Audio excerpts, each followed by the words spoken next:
বন্ধুরা জানেন তো 1992 সালে হর্ষদ মেহতার কাণ্ডে কি হয়েছিল?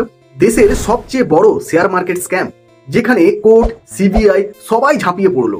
হর্ষদ মেহতার সমস্ত প্রপার্টি, সব ব্যাংক অ্যাকাউন্ট সব কিছুই সিজ করে দিল। মনে হচ্ছিল সব শেষ, ফ্যামিলি টোটালি ব্যাংকরাপ্ট। কিন্তু না, একটা জিনিস কেউ ছুঁতে পারলো না, না কোর্ট, না সিবিআই, না ব্যাংক। জানেন কি সেটা কি ছিল?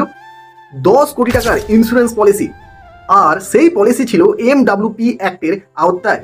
আপনি জানবেন এই আইনের পাওয়ারই আলাদা। একবার যদি স্বামী নিজের স্ত্রী সন্তানের নামে এই পলিসি করে দেয়, তাহলে যতই ঝড় আসুক, ব্যবসা ডুবে যাক, কোর্টে কেস হোক, কিন্তু এই টাকার উপর কারোর অধিকার নেই। শুধুমাত্র স্ত্রী আর সন্তানেরই বেনিফিশিয়ারি। হর্ষদ মেহতার সব কিছু গেলেও তার একটি মাত্র ডিসিশন তার ফ্যামিলিকে বাঁচিয়ে দিল। তাহলে এখান থেকে শিক্ষা কি পেলাম আমরা? টাকা বানানো বড় কথা নয়, টাকাকে সঠিকভাবে সঠিক জায়গায় রাখাটা হচ্ছে বড় বুদ্ধিমত্তা।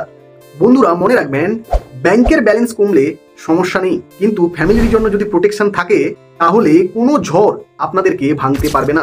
এটাই হলো রিয়েল ইনভেস্টমেন্ট, আর এটাই হলো পরিবারের প্রতি সত্যিকারের দায়িত্ব।